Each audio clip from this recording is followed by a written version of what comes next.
ప్రేమైన దేవుని పిల్లారా, దేవదేవుడు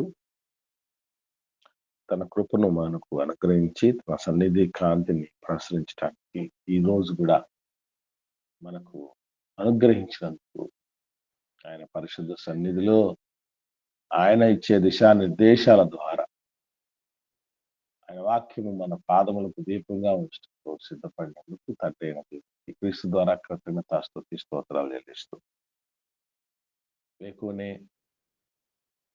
దేవుని వెతుకుటకు ప్రార్థన సిద్ధపరిచి కాచి ఉండుటకు మెలకువ కలిగి గురి కలిగి స్పృహ కలిగి ఆధ్యాత్మిక చింతనతో చేరి వచ్చిన ప్రియులకి ప్రభువైన యేసుక్రీస్తు నామములో శుభములు వందనాలు తెలియజేస్తుంది.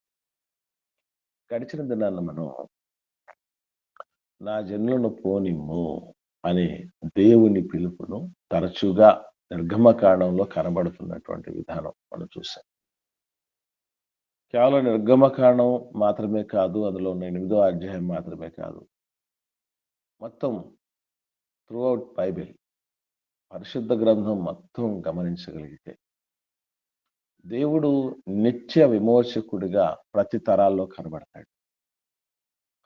ఆ నిత్య విమోచకుడి యొక్క అంశలో పుట్టినటువంటి దేవుని బిడ్డలమైన మనం అందరం కూడా చాలా వాటి నుంచి చాలా మందిని విడిపించాలి.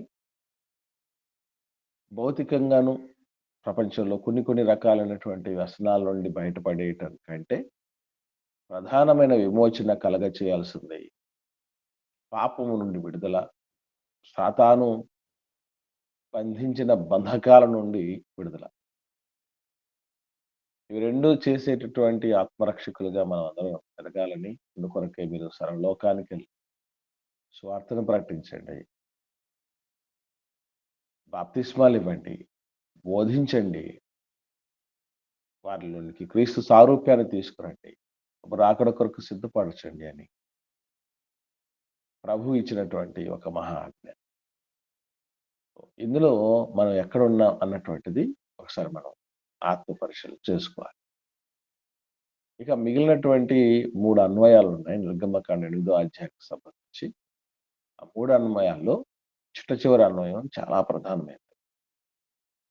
ఎస్పెషల్లీ నిర్గమకాండం అంతట్లోనూ ఈ లక్షణం కనబడుతుంది. అదేంటో తర్వాత నేర్చుకుంటాం. ఇక 2వ లక్షణం అన్వయంగా మనం నేర్చుకోవాల్సింది ఏంటంటే అసమాన దేవుడు. దేవుడు మన కనతండ్రి ఎప్పుడు కూడా తన అసమానతను స్పష్టంగా చాటుకోవటానికి ఇష్టపడుతూ ఉంటాడు. ఎందుకు అని ఆలోచన చేయగలిగితే వెలుగు చీకటి అని మనం అనుకోకూడదని, మేలు కీడని అనుకోకూడదని, దేవుడిని మనం దేవుడి స్థానంలోనికి చాలా మందిని మనం తీసుకొస్తూ ఉంటాం తెలుసో తెలియకో. నిజంగా ఎంత పిచ్చి పట్టిపోతున్నారు ప్రపంచంలో అని అంటే, ఒక రాజకీయ నాయకుడి రోడ్ షోకి వెళ్ళి ప్రాణాలే పోగొట్టుకునేంత పిచ్చిలోకి వెళ్ళిపోయారు. అలాగే ఒక క్రికెట్ సెలబ్రిటీ, మనకు తెలుసు కదా మీకు, ఐపీఎల్లో బెంగళూరు టీం గెలిచింది. గెలిచినందుకు ఆ తొక్కిసలాట, రోడ్ షోలో తొక్కిసలాటలో ఎంతో మంది, ఒక తండ్రి అయితే ఒరే ఇన్ని కోట్ల ఆస్తులను నేను ఏం చేసుకోనరా అని తన కొడుకు సమాధి దగ్గర ఆ రోడ్ షోలో కొడుకు ప్రాణాలను కోల్పోయినటువంటి తండ్రి రోధిస్తున్నాడు. ఇలా ఎందరో, అంటే రాజకీయ నాయకులకి పిచ్చి అభిమానులుగా మారిపోతున్న వారు, క్రికెట్ సెలబ్రిటీలకు అభిమానులుగా మారిపోతున్నటువంటి వారు, అలాగే సినీ హీరోలకు అభిమానులుగా మారిపోతున్నటువంటి వాళ్ళు, ఈ దురభిమాన పాపం చాలా ప్రమాదకరమైంది. ఎందుకంటే వీళ్ళే మా దేవుళ్ళు, వీళ్ళ కోసం మేము ఏమైనా చేస్తాం అన్నటువంటి రీతిగా బతుకుని ఈడ్చేస్తున్నారు. ఈ మధ్య కాలంలో సేవకులకు కూడా ఎవరు వచ్చారు? అభిమానులు వచ్చారండి. సేవకులకు కూడా అభిమానులు వచ్చారు. ప్రపంచంలో ఎవరు చెప్పినా ఎన్రోలు తెలుసా మీకు? ప్రపంచంలో ఎవరు చెప్పినా ఎన్రోలు అదే చెప్పాలి. ఆయన ఏం చెప్పినా వినేస్తారు. అది అలాగుందో లేదో అనేది అంత ఓపిక అండి మనకి. అంత అంత చురుకుదనమా మనం? అంత స్పృహ మనకి భక్తి జీవితం మీద. ఎవరు చెప్తే అట్లా ఎళ్ళిపోయేవాళ్ళు కొంతమందున్నారు. ఎవరు చెప్పినా చెప్పకపోయినా ఆయన చెప్తే మాత్రం కరెక్ట్ అండి. ఆయన చెప్పాడంటే ఖచ్చితంగా అది నిజమే ఉంటది అని ఆ గుడ్డి నమ్మకాలు ఎళ్ళిపోతుంది. ఇంకంటే ముఖ్యమైన కారణం ఏంటంటే అసమాన దేవుడు మనకంటూ ఉన్నాడని, ఆయన నడిపింపులే బావుంటాయి. ఆయన గద్దింపులే బావుంటాయి. ఆయన దిద్దుబాటే బావుంటుంది. ఆయనను అన్ని విషయాల్లో అన్నిటికంటే ఉన్నతమైనటువంటి స్థితిలో రోల్ మోడల్‌గా పెట్టుకుంటే బావుంటామని మనకు తెలీదు. దేవుడు ఇశ్రాయేలు ప్రజల జీవితాల్లోనికి ఎంటర్ అయ్యేంత వరకు కథ ఒక రకంగా ఉండేది. ఆయన ఎంటర్ అయ్యి నడిపించేటప్పుడు కథ మరో రకంగా ఉంది. దీన్ని బట్టి మనం అర్థం చేసుకోవచ్చు గదా! దేవుడు నడిపిస్తే ముందు ఎంతటి వారులున్నా గూడా, వారు అడ్డు తొలగిపోవాల్సిందే. ఎంతటి సమస్యున్నా గూడా అది క్లియర్ అవ్వాల్సిందే. మన దేవుడు అసమాన దేవుడు. యేసు ప్రభుల వారు గూడా గెత్సెమని తోటలో చివరి ప్రార్థన అనేటటువంటి ఒక సుదీర్ఘమైన ప్రార్థన. యేసు ప్రభుల వారు రోజు ప్రార్థనలో ఏం జేస్తూ ఉండేవాళ్ళు? ఎంత సబ్జెక్ట్ ఇచ్చేవాళ్ళు? చాలా మందికి తెలీదండి. ప్రార్థనలో చాలా మంది మూస ధోరణి ప్రదర్శిస్తూ ఉంటారు.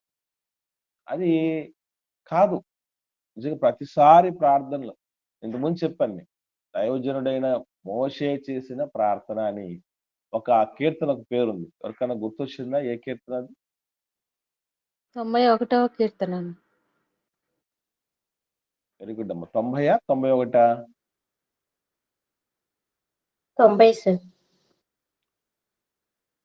దగ్గరలోకొచ్చారట్లా. 90వ కీర్తన. అందులో దైవజనుడైన మోషే చేసిన ప్రార్థన అనుంటుంది. అసలది ప్రార్థన లేకపోతే పవర్‌ఫుల్ ఇన్ఫర్మేషనా? ఎంత విషయం ఉంటదండి. అది ప్రార్థన చేస్తే అంత సబ్జెక్ట్ ఉండాలి. మనము చేస్తాం ప్రార్థన. చేసిందే చేసిందయి. చేసిందే చేసింది. ఇంతకు మించి మనకు రావు అన్నట్టుగా. హ్మ్. కనుక ఆహ్, ఎంతో రకాలుగా దీవెనలకరమైనటువంటి విషయాలు, దిద్దుబాటుతో కూడినటువంటి విషయాలు. దేవుడు మనకెప్పుడూ నేర్పిస్తూ ఉంటాడు. యేసుప్రభుల వారు ప్రార్థన చేస్తూ చెప్పినటువంటి మాట, "అద్వితీయ సత్యదేవా" అన్నాడు. అద్వితీయుడు నాయన. నీ స్థానంలో ఎవరిని చూడను. కాబట్టి అసమానుడైన దేవుడు ఐగుప్తు దేవతల సరసన పెడితే వాళ్ళతో సమానుడు. ఆయన మరి అసమానుడు, చాలా గొప్పవాడు అని చెప్పబడింది. కాబట్టి పిల్లల స్థాయిలో మొదలుకొని ఆహ్, మనందరం మనము, మన పిల్లలందరూ గూడా ఒకటే చెప్పాలి. ఎవరు రియల్ సూపర్ హీరో నీ జీవితంలో అనంటే, తడుముకోకుండా చెప్పాల్సిన పేరు దేవుడు.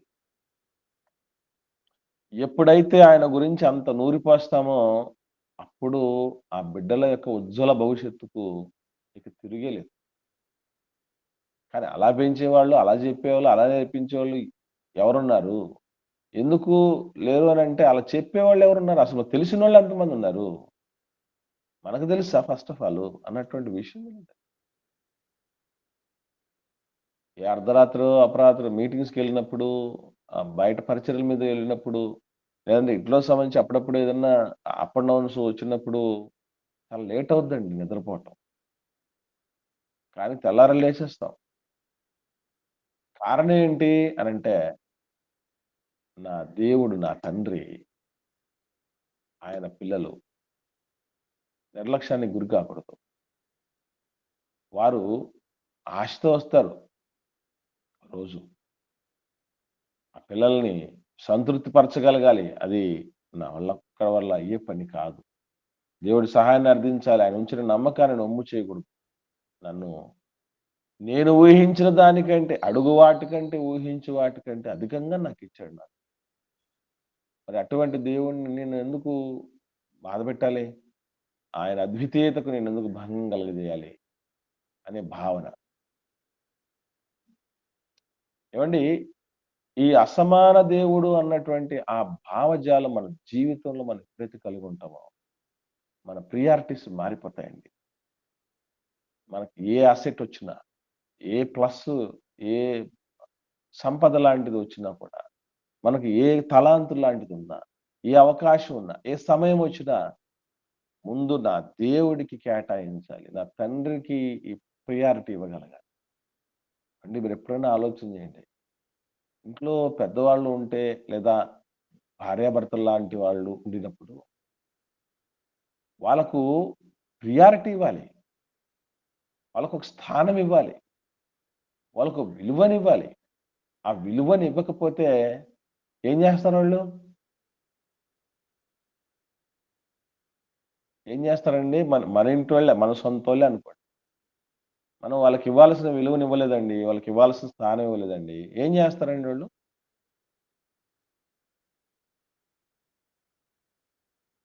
ఎవరు మాట్లాడట్లేదు. బాధపడతారన్న. ఓకే. బాధపడతారు. ఇంకా నెక్స్ట్ ఏంటమ్మా? తర్వాతేంటి ఇంకా? కుంగిపోతారు. కొంతమంది మనకు విలువనివ్వరు. మనల్ని పట్టించుకోరు. Very good. ఇక్కడ మనం కొలిచిన కొలతే మనకు కొలవబడదన్నట్టు. ఇప్పుడు ఒక మనిషిని పట్టించుకోకపోతే ఎంత బాధో మనకెప్పుడు తెలుస్తుందంటే, వాళ్ళు మనల్ని పట్టించుకున్నప్పుడు తెలుస్తుందండి.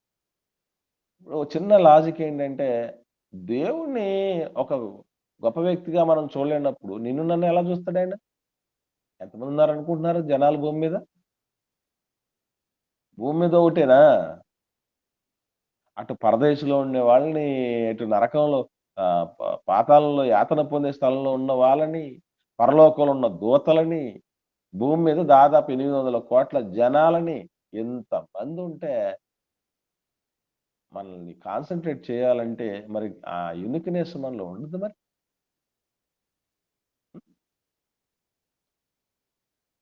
ఏమీ లేకుండానే నేను యెషయి కుమారుడైన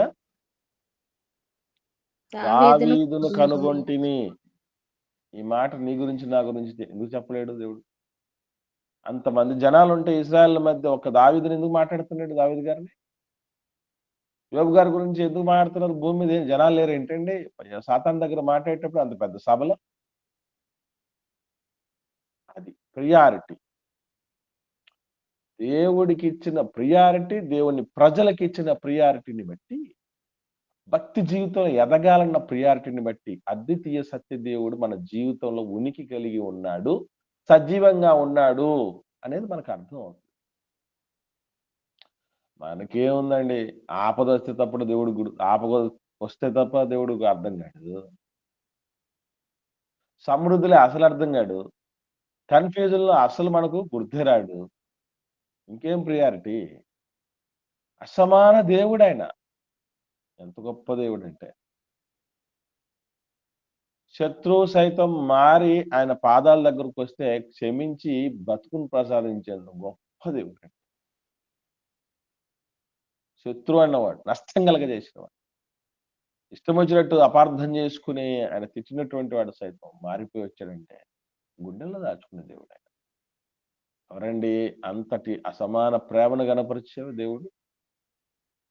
ఆస్తిని తీసుకుపోయి మొత్తం అంతా పోగొట్టుకొని పోయేటప్పుడు ఎట్లా పోయాడు? తిరిగొచ్చేటప్పుడు ఎట్లా వచ్చాడు చిన్న కుమారుడు? అట్లాంటి నేను అడుగుతున్న ఇదే ప్లేస్‌లో మీరో, నేనో ఆ తండ్రి స్థానంలో ఉన్నామనుకోండి.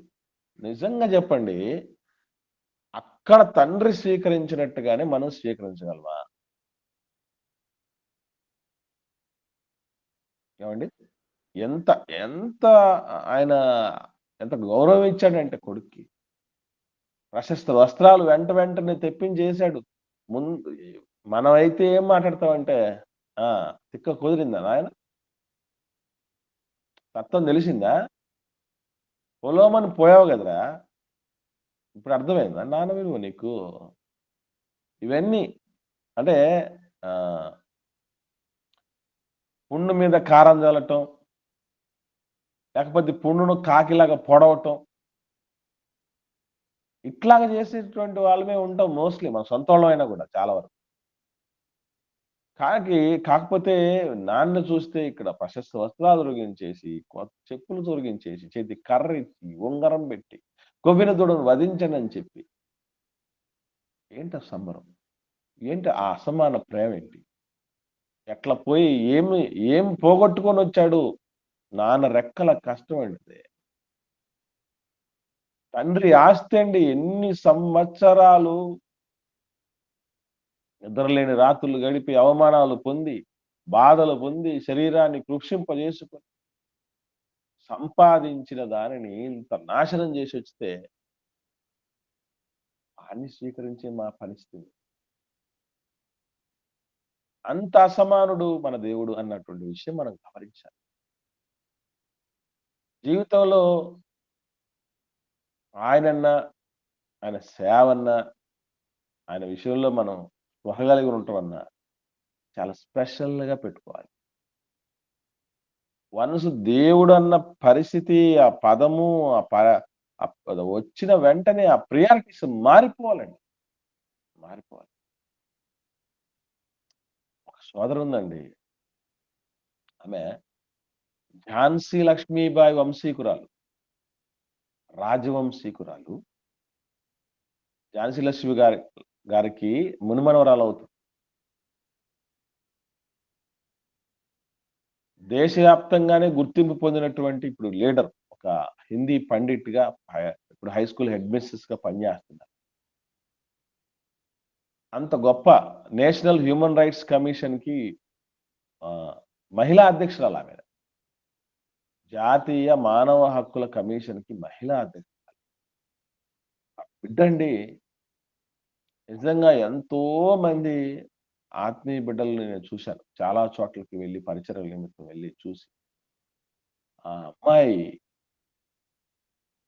వాళ్ళు పరిచయమయ్యి దాదాపు 15 ఏళ్ల పైనయిందండి. ఇప్పటికీ మర్చిపోలేం. మరి సేవలు ఎలా ఉంటాయనంటే, దేవుడు అన్న పరిస్థితి, ఆయన పని అన్నటువంటి పరిస్థితొస్తే, మా దగ్గర ఉన్నాయా? లేవా? ఏమి ఆలోచించేది. పనుందంటే ఎక్కడి నుంచి తీసుకొచ్చి పెట్టేస్తారు. గొప్ప వాళ్ళలాగా దేవుడి సేవను జరిగించేస్తారు. వరల్డ్ వెల్ బీయింగ్ అనే సొసైటీని ఏర్పాటు చేసి, ఎన్నెన్ని సేవా కార్యక్రమాలు చేస్తారో దైవజనులంటే. దేవుడి కోసం బతుకుతున్నటువంటి వాళ్ళని చాలా త్యాగాలు చేసుకొని బతుకున్నటువంటి వాళ్ళ ఇంటికొస్తే, ఈ ముగ్గురు కూతుర్లున్నారు ఆమెకి. కొడుకులు లేరు.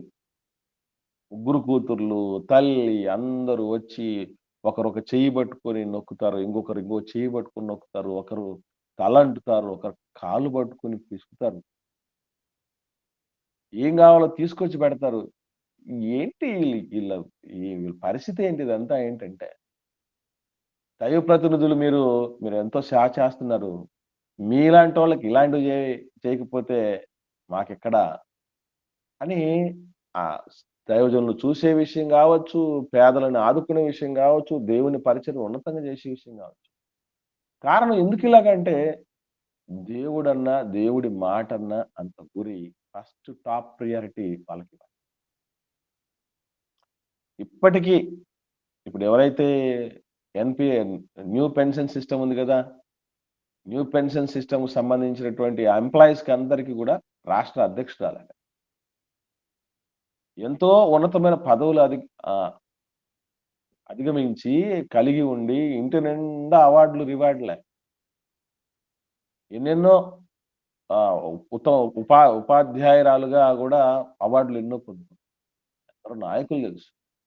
కానీ ఇటు దేవుడి పని అన్న దాని దగ్గరకు వచ్చేసరికి ఒక సంటిబిడ్డలాగా, చిన్న బిడ్డలాగా మారిపోయి, ఆ ఇంటిల్లిపాది ఉక్కిరి బిక్కిరి చేసేస్తారు దైవజనులు ఎళ్ళిపోతే.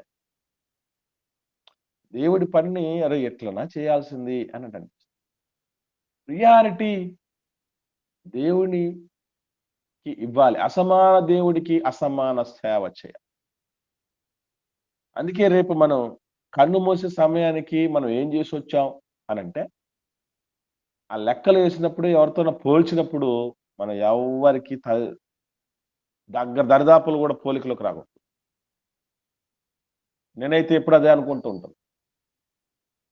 నన్ను అసమానుడిగా ఈ లోకంలో పుట్టించాడు. నాకు ఒక ప్రత్యేకమైన వాసనిచ్చాడు దేవుడు. ప్రత్యేకమైన ఐరిష్‌నిచ్చాడు. ప్రత్యేకమైన వేలిముద్రలిచ్చాడు. ప్రత్యేకమైన వ్యక్తిత్వాన్నిచ్చాడు. పుర్రెకో బుద్ధి జెహోవాకు రుచి అన్నట్టుగా మార్చాడు. నన్ను ప్రత్యేకంగా చేసుకున్నాడు. నేను ఎన్నో సార్లు ఒక మంచి విషయం దేవుడి విషయంలో గర్వపడుతూ ఓ మాట చెప్తాను. మన రూపం చేసేటప్పుడటండి దేవుడికి, మనకంటే ముందు కాలం చేసిన వాళ్ళు, తర్వాత ఇప్పుడు బతికున్న వాళ్ళు అందరి రూపాలు గుర్తొస్తాయంట దేవుడికి. అలా రూపాలన్నీ గుర్తొచ్చినప్పుడు ఏ రూపంతోనూ ఈ రూపం సరిపోలకూడదు. చాలా మంది అంటారు. మనుషుని పోలిన మనుషులు 7 మంది ఉంటారట. విన్నారా? కాదండి. వాస్తవంగా జస్ట్ పోలికలేమైనా ఉండొచ్చేమో గానీ, డిట్టో ఎవరు ఉండరు. ఈవెన్ కవల పిల్లల్లో గూడా ఏముంటదండి? కొంచెమైనా తేడా కవల ఉంటదన్న. పిల్లల్లోనైనా వెరీ గుడ్ అమ్మా. కొంచెమైనా తేడా ఉంటది. ఏవండీ అసలు చిత్రమైన నిర్మాణం అండి మనం. మన నిర్మాణం విషయంలో దేవుడు ఎంత మహామేధావి అనంటే, ఈ ప్రపంచంలో ఎక్కడైనా ఒక మ్యూజిక్ డైరెక్టర్‌కి, అయ్యా ఇన్‌స్ట్రుమెంట్ సేమ్ ఉండాలి.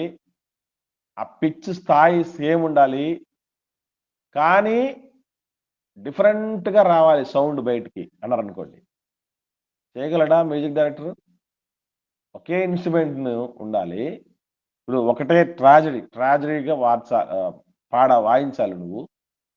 కానీ ప్రతిసారి వాయించిన ప్రతిసారి తేడా ఉండాలి. ఒకదానితో ఒకటి పోలకూడదన్నాను. ఒరేయ్ నాయనా మీకేమన్నా మైండ్ దొబ్బిందా?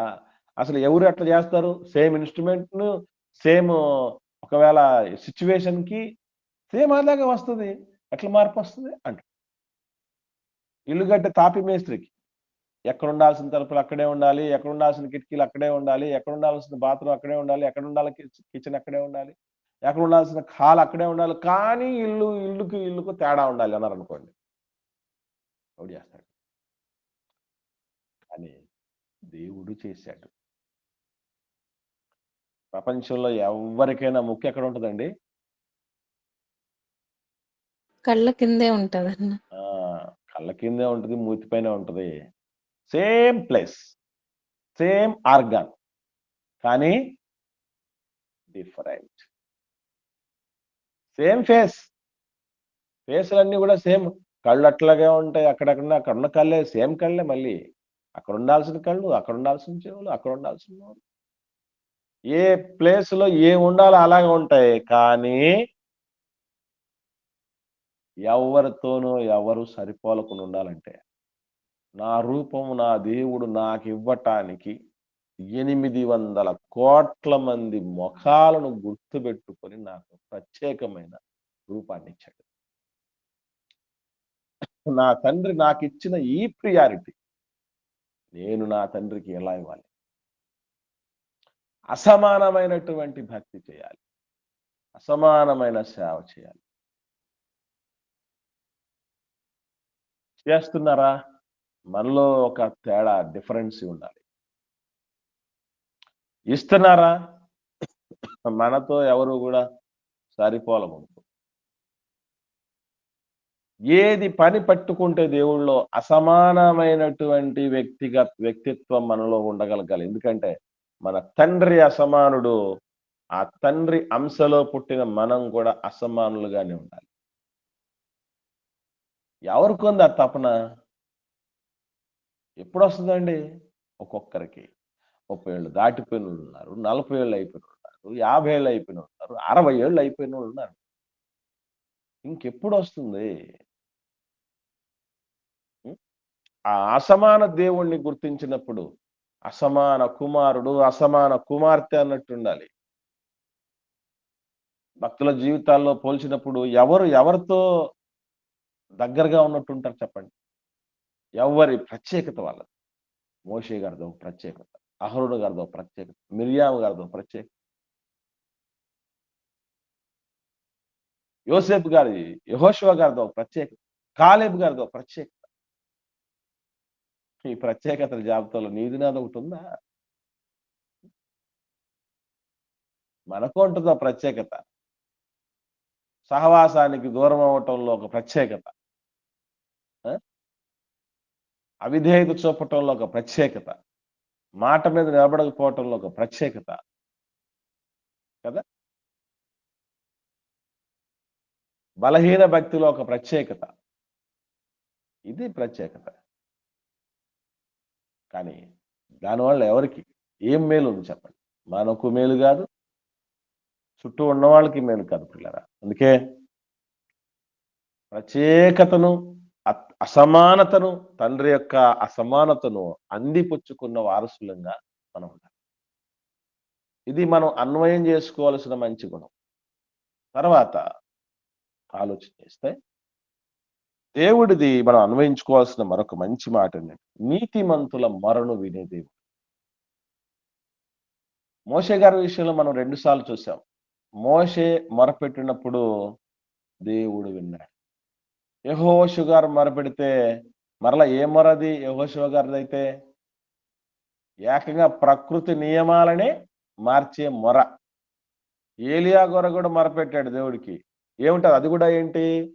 వర్షం కురవకూడదని, వర్షం మళ్ళా కురవాలని. అది ప్రకృతి శక్తులకి. అయ్యో! నిజంగా మనం గమనించగలిగితే అలాంటి ప్రార్థన నేను కూడా చేయగలిగితే, అలాంటి జవాబు నా ప్రార్థనలకు కూడా వస్తుందంటే నిజంగా ఎంత సంబరం అనిపిస్తదండి, ఎంత సంతోషం అనిపిస్తదండి. అప్పుడప్పుడు ఒకసారి మేము హైదరాబాద్‌కి సెమినార్‌కి వెళ్ళామండి.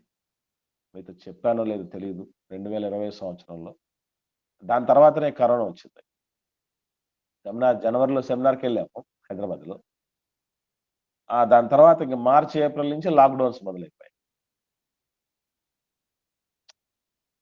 మేము ఇక్కడ లోకల్‌గా మాకంటూ ఒక చర్చ్ బిల్డింగ్ లేదు. హైదరాబాద్‌లో మీటింగ్స్ ఏర్పాటు చేసిన నిర్వాహకులు మాతో చెప్పిన మాట. ఇక్కడ మాకంటూ ఒక చర్చ్ బిల్డింగ్ లేదు. అక్కడ మనం కొనాలి, మేము చేయాలనంటే దాదాపుగా సింపుల్‌గా చెప్పాలంటే ఒక రూ. 1,00,00,000 ఖర్చవుతుంది. మా దగ్గర ప్రస్తుతానికి అంత లేదు. ఒక 25,00,000 మాత్రం పోగు చేసుకోగలం ఇప్పటికి. ఇంకా ఎవరైనా స్పందించేటట్లుగా ఈ బాధ్యతను భుజాల మీద వేసుకునేటట్టుగా ఉండేటట్లు ప్రార్థన చేయండి అని మాకు చెప్పారు. ప్రార్థన చేశాం. మా వంతుగా మేము ప్రార్థన చేశాం. నాయనా, దేవా అని భారభరితంగానే ప్రార్థన చేయకుండా మరుసటి రోజుకి ఏం చేయడం జరిగిందంటే, నాదొక 10,00,000 కాంట్రిబ్యూషన్, నాదొక 15,00,000 కాంట్రిబ్యూషన్, నాదొక 20,00,000 కాంట్రిబ్యూషన్ అని టప టప టప నలుగురు వచ్చేసారు. మీటింగ్ మొదటి రోజు మీటింగ్ జరిగింది. రెండో రోజు మీటింగ్‌లో మేము స్పాన్సర్ చేస్తామని అనౌన్స్‌మెంట్ అయిపోయింది. నిజంగానండి అందులో మా నీతి ఎంతుందో ఏమో మాకు తెలీదు గానీ, మా గొప్పతనం ఎంతుందో మాకు తెలీదు గానీ, వాళ్ళు ఇచ్చిన సాక్ష్యం విన్నప్పుడు మాత్రం అండి చాలా సంతోషం అనిపించింది. అయ్యగారు నిన్న ప్రార్థన చేశారు. మరుసటి రోజుకే జవాబొచ్చేసింది. నిజంగా ఇట్లాగే మేము ప్రార్థన చేసిన ప్రతిసారి మా దేవుడు జవాబు అనుగ్రహిస్తే మేము ఇంకెంత సంబరపడిపోతామో నాయనా అని చాలా సంతోషం అనిపించింది అప్పుడు. అంటే అటు మొరపెట్టటం, ఇటు జవాబు దొరికేసిందనుకోండి బావుంటదండి. నిజంగా అసలది ఊహించుకుంటేనే చాలా అతిశయం అనిపిస్తుంది. మనం గూడా ఎన్నో సార్లు కొన్ని సందర్భాల్లో ప్రార్థనలు చేసినప్పుడు జవాబు దొరకకపోతే మన మీద మనకే డౌట్. అటు దేవుడి మీద డౌట్, ఇటు జనాల మీద డౌట్. ఏమని? దేవుడు ఉన్నాడో లేడో అడొకడు. నేను భక్తిగా ఉన్నానో లేదని మనము. లేదంటే ఇదిగో ప్రార్థన చేయమన్నోళ్ళు భక్తిగా లేరని ఇంకొక రకంగా. ఇన్ని రకాలైనటువంటి ఆ కన్‌ఫ్యూజన్స్, ఆ నిరాశ, నిస్పృహలొస్తాయి. కానీ దేవుడు ఎప్పుడు కూడా ఒక మంచి మాట చెప్తూ ఉంటాడండి. అది జనరల్ ఇష్యూస్‌కి మాత్రం అప్లై చేసుకోవాలి. అంటే స్పెషల్ కేసులు కొన్నుంటాయి. అలాంటి కేసుల్లో నీతిమంతులు ప్రార్థన చేసినా కూడా దేవుడు వినడు. మీకు ఇంతకుముందు చెప్పాను కొన్ని సందర్భాలు. మళ్ళీ గుర్తున్నాయేమో అడుగుతాను. ఈ మాట చదివిన తర్వాత. పేతురు గారు రాసిన మొదటి పత్రిక 3వ అధ్యాయము. పేతురు గారు రాసిన మొదటి పత్రిక 3వ అధ్యాయం 12వ వచనం చూడండి. 12వ వచనం. కన్నులు నీతిమంతుల మీదను ఆయన చెవులు వారి ప్రార్థనల వైపును ఉన్నవి గాని ప్రభువు ముఖము కీడు చేయు వారికి విరోధముగా ఉన్నది. చూడండి, దేవుడు కన్నులు ఎవరి మీద ఉన్నాయటండి? నీతిమంతుల నేను అడుగుతున్నాను, మరి యెహోవా కన్నులు ప్రతి స్థలము మీద ఉన్నవి అని సామెతల గ్రంథం 15వ అధ్యాయం 3వ వచనంలో ఉంది. చూసారా? ఒకసారి దాన్ని చదివేయండి. దానికి దీనికి కాంట్రవర్సీ ఉన్నట్టుగా చూడండి. సామెతల గ్రంథం 15వ అధ్యాయం 3వ వచనం.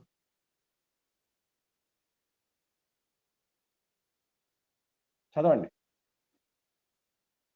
సామెతల గ్రంథం 15వ అధ్యాయం 3వ వచనం. ప్రతి స్థలము మీద ఉండును, చెడ్డవారిని మంచి వారిని అవి చూచుచుండును.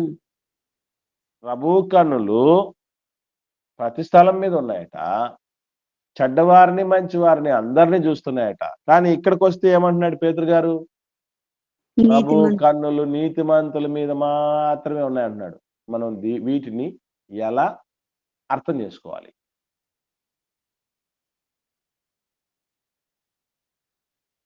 ఎలా అర్థం చేసుకోవాలి చెప్పండి? అంటే మనం మంచి పిల్లల మీద ఎక్కువ దృష్టి సారిస్తాం కదన్నా పిల్లలు ఉన్నప్పుడు. ఆ విధంగా తండ్రి మనల్ని ఇంకా ఎక్కువగా ఆయన కన్ను చూపు మన మీద ఉందేమన్నా. వెరీ గుడ్ అమ్మా, వెరీ గుడ్. చాలా దగ్గరకు వచ్చారు. గుడ్. ఇక్కడ విషయం ఏంటంటే అండి, దేవుడి కన్నులు నీతిమంతుల మీద ఉన్నాయి అని చెప్తున్నటువంటి ఆ మాటకున్నటువంటి అర్థం ఏంటి అని ఆలోచన చేస్తే, ఆయన నీతిమంతుల విషయంలో కేర్ తీసుకుంటాడు, వాళ్ళని కాపాడుకుంటాడు, వాళ్ళని ఉన్నతంగా నిలబెట్టుకుంటాడు అనేటటువంటి సెన్స్. మరి అనీతిమంతులు చూడట్లేదండి? అనీతిమంతులు కూడా చూస్తున్నాడు. చూస్తున్న దేనికి?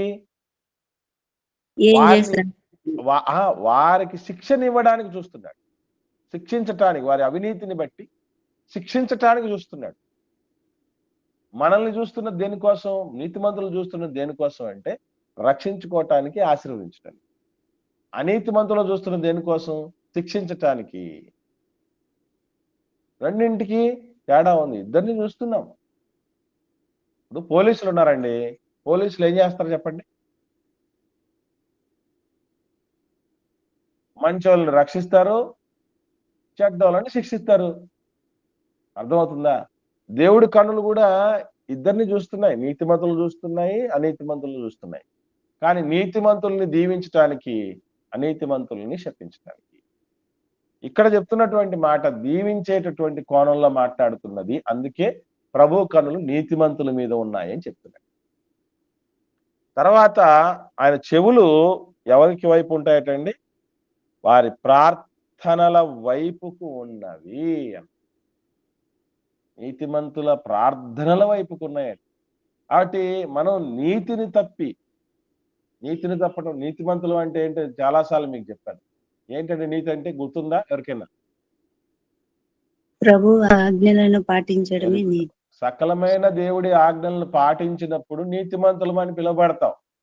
అంటే అలా పాటించుకుంటూ పోతే, ఎప్పుడైనా మీకు డౌట్ వచ్చిందో లేదో, యేసు ప్రభు చేసిన ఏ మనవినైనా ఒకే ఒక్క మనవి తప్ప, ఏంటి?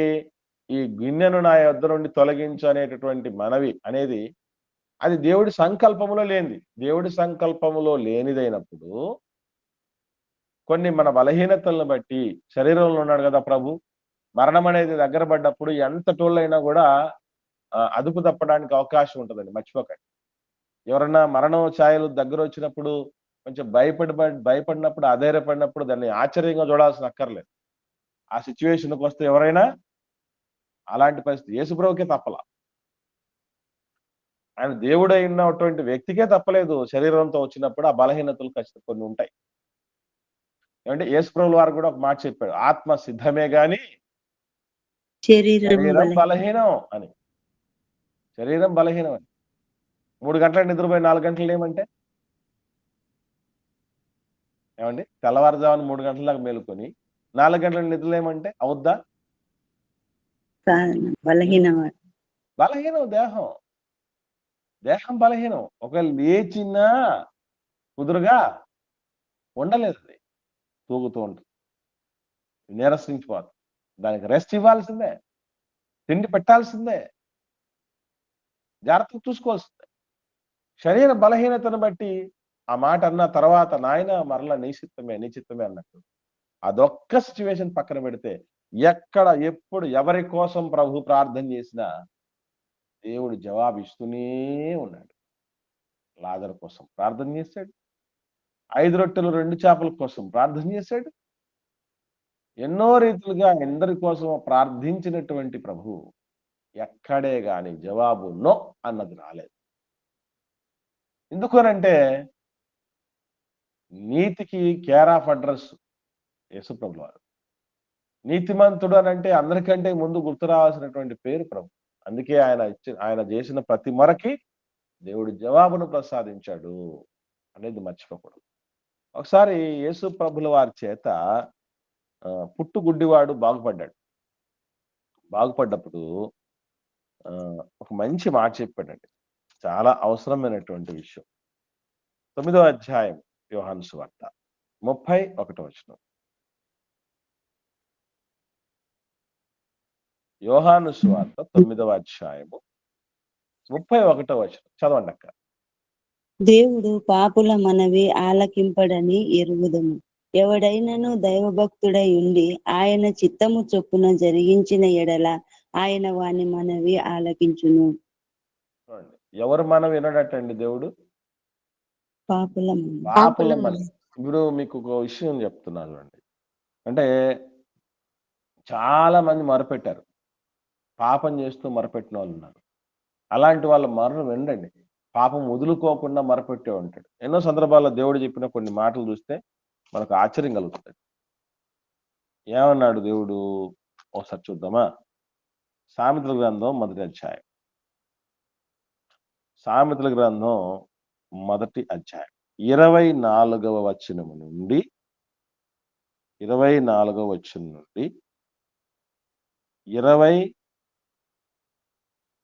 వచనం వరకు చూద్దాం. నేను చదువుతాను, అందరూ దయచేసి చూడండి. సామెతల గ్రంథం 1వ అధ్యాయము 24వ వచనం. నేను పిలువగా మీరు వినకపోతిరి, నా చెయ్యి చాపగా ఎవరినూ లక్ష్య పెట్టకపోయిరి, నేను చెప్పిన బోధ ఏమీయూ మీరు వెనక త్రోసివేసిరి, నేను గద్దింపగా లోబడకపోతిరి. కాబట్టి మీకు అపాయం కలుగునప్పుడు నేను నవ్వెదను, మీకు భయము వచ్చినప్పుడు నేను అపహాస్యము చేసేదను. భయము మీ మీదికి తుఫాను వలె వచ్చినప్పుడు, సుడిగాలి వచ్చినట్టు మీకు అపాయము కలుగునప్పుడు, మీకు కష్టమును దుఃఖమును ప్రాప్తించినప్పుడు నేను అపహాస్యము చేసేదను. అప్పుడు వారు నన్ను గూర్చి మొర్ర పెట్టెదరు గాని నేను ప్రత్యుత్తరమియ్యకుందును. నన్ను శ్రద్ధగా వెతికెదరు గాని వారికి నేను కనబడకుందును. ఎందుకు? జ్ఞానము వారికి అసహ్యమైన. యెహోవా యందు భయభక్తులు కలిగి ఉన్నట వారికి ఇష్టం లేకపోయింది. నా ఆలోచన వినలొల్లకపోయిరి, నా గద్దింపును వారు కేవలం తృణీకరించి. కాబట్టి వారు తమ ప్రవర్తనకు తగిన ఫలమును అనుభవించెదరు, తమకు వెక్కసమగు వరకు తమ ఆలోచనలను అనుసరించెదరు. ఇదండి. అంటే దేవుడు కూడా ఇలాంటి ఆలోచనలు చేస్తాడా, ఇలా మాట్లాడతాడా అనేది పెద్ద ఆశ్చర్యం అనిపిస్తుంది. దేవుడు అంటున్నాడు, వాళ్ళు మొర్రపెట్టినా కూడా నేను వినను అని. ఎందుకు అనంటే మార్పు లేని వాడి మొరను దేవుడు అంగీకరిస్తే వాడు చెడిపోతాడు, వాడి వల్ల 10 మంది చెడిపోతారు. తాజడ్డ కోతి వనమెల్లా చెరిచింది అనే సామెతను చూశారు లోకం. అందుకే మనకు మన ప్రార్థనలకు జవాబు రాలేనప్పుడు ఒకసారి మనల్ని మనం ఆత్మవిమర్శ చేసుకోవాలి. ఎవరమైనా కావచ్చు. మన ప్రార్థనలకు జవాబులు రాలేనప్పుడు దేవుడి దగ్గర నుంచి పాజిటివ్గా మనం అప్పుడు ఆలోచన చేయాలి. ఒకవేళ నాలో ఏమైనా నీతి అనేటటువంటిది కొరవడిందా అన్న మాటలు వినకుండా నేనేమన్నా ప్రార్థిస్తున్నానా? ధర్మశాస్త్రము వినకుండా ప్రార్థన చేస్తే వాడి ప్రార్థన ఏమన్నాడు దేవుడు? హేయము. ధర్మశాస్త్రం పాటించకుండా ప్రార్థన చేస్తే ఎట్లా? గొలుసు ప్రార్థన, సంపూర్ణ రాత్రి ప్రార్థన, సామూహిక ప్రార్థన, ఎలాంటి ప్రార్థన చేసినా ప్రయోజనం. కాబట్టి ప్రియులారా, నీతిమంతుని యొక్క ప్రార్థనలు దేవుడు ఆలకిస్తున్నప్పుడు నీతి మనకి ఎంత ఆవశ్యకం ఆలోచన చేయండి. దేవుడు ఎంత అవసరం మనకి, ఆయన సహాయ సహకారాలు మనకి ఎంత అవసరం, ఆయన తోడ్పాటు మనకి ఎంత అవసరం. మరి అటువంటి తోడ్పాటు రావాలంటే మనకు నీతి కావాలంటే నీతి అన్నిటికంటే గొప్పది. నీతి జనములు ఖ్యాతికెక్కుటకు కారణమట. యథార్థవర్తనుడగు నీతిమంతులు పిల్లలట వాడి తదనంతరము దీవించబడతారట, ధన్యులవుతారట. అంటే మనతో పాటు మన తర్వాత తరాలకు కూడా దీవెనకరంగా ఉండేటటువంటి గొప్ప శక్తి నీతిలో ఉందండి. కాబట్టి అది మనం కలిగి ఉండాలి అనేటటువంటి విషయం మన జీవితాలకు మనం అన్వయం చేసుకోవాలి.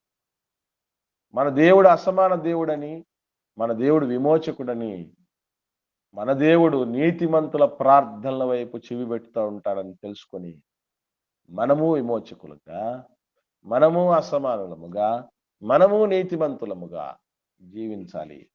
అదే దేవుడు కోరుకుంటున్నది. అలాంటి వారికి దేవుడు తోడుగా ఉంటాడు. చిట్ట చివరి అన్వయం మనం తర్వాత రోజున ధ్యానం చేద్దాం. అదే ప్రపంచంలో అత్యంత ప్రమాదకరమైనటువంటి వ్యాధి ఒకటి ఉంది. అదేంటి అనేటటువంటిది మనం చూస్తాం. సేమ్ నిర్గమకాండం వెలుగులోనే అది ఉంటుంది. ఈ 8వ అధ్యాయం అయిపోయేలోపే ఆ వ్యాధి తరచుగా బయటపడింది. ఎవరికైనా స్ట్రైక్ అయిందా ఏంటి ఆ వ్యాధి అనేది? కఠినత్వం అన్న. వెరీ గుడ్ అమ్మా, వెరీ గుడ్. సోమవారం రోజున మనం కఠినత్వం కలిగిన వారి యొక్క 6 లక్షణాలు ఉన్నాయండి. కఠినత్వం కలిగినటువంటి వారి యొక్క 6 లక్షణాలు మనం అనుకుంటాం. అంటే బైబిల్ చదువుతున్నప్పుడు ఫరోనే కఠినాత్ముడు, దుర్మార్గుడు, చీచా అనుకొని చాగుణింతం చెప్పుకుంటూ ఉంటాం. లేదంటే తాగుణింతంలో తూ అనుకుంటూ ఉంటుంది. చూసారా? అసలు నిజంగా ఫరోతోనే పోయిందా ఆ కఠినత్వ లక్షణాలు? మనలో కూడా ఉన్నాయా? ఉంటే ఎలా కనుక్కోవాలి వాటి? ఈ 6 లక్షణాలు కఠినాత్ముల యొక్క గుణగణాలు ఉంటాయి. అవి ఒకవేళ మనలో ఉంటాయి మనం తీసివేసుకోవడానికి ఎల్లవెల్ల సిద్ధంగా ఉండి తండ్రి హక్కున చేర్చుకునే పిల్లలంగా, తండ్రి గణపరిచి బలపరిచి ధైర్యపరిచి నడిపించి దీవెనకరంగా అనేకులకు కోసం వెలుగుగా దీపస్తంభం మీద నిలబెట్టే విధంగా మనం సిద్ధపడుతుంటాం. ఇవి ఇప్పటి వరకు 3 అన్వయాలు నేర్చుకున్నాం. దేవుడు విమోచకుడు, మనం విమోచించాలి. దేవుడు అసమానుడు, మనం అసమానులుగా ఉండాలి. దేవుడు నీతిమంతుడు, మనము నీతిమంతులుగా ఉండాలి. అలా ఉంటేనే మనవిని మన కన్న తండ్రి అంగీకరిస్తాడు. ఈ లక్షణాల్లో ఏవి మనలో కొరవడ్డాయి? నెక్స్ట్ డేకి మనం ప్రపంచంలో అత్యంత ప్రమాదకరమైన మందు లేని వ్యాధి అని చెప్పచ్చు. ఎందుకంటే ప్రపంచంలో ఏ మానవుడి దగ్గర కఠిన హృదయాలను కరిగించే మందు లేదు. పువ్వు కరిగించే మందులు ఉన్నాయి, గడ్డలు కరిగించే మందులు ఉండొచ్చు, కానీ కఠిన హృదయాలను కరిగించే మందులు లేవు. ఆ మందు ఒక్క దేవుడి దగ్గర దొరుకుతుంది. ఇంతకు ఆ కఠినాత్మల యొక్క 6 లక్షణాలు ఏంటో తర్వాత తెలుసుకుందాం.